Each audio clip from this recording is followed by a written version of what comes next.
Cina bereaksi atas serangan yang dilakukan Zionis ke Rafah di selatan Gaza.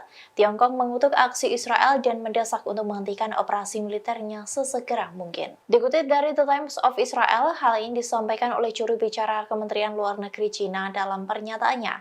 Ia mengungkapkan alasannya mendesak Zionis menghentikan serangannya tersebut.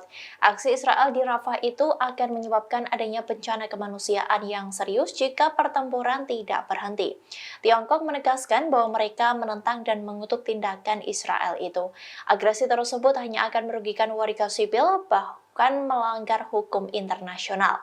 Selain itu, Cina juga memerintahkan Israel untuk melakukan segala upaya untuk menghindari jatuhnya korban sipil yang tidak bersalah. Hal itu dilakukan untuk mencegah bencana kemanusiaan yang lebih serius di wilayah Rafah. Diketahui bahwa saat ini Israel telah memperluas serangannya di Rafah, selatan kota Gaza yang berbatasan langsung dengan Mesir.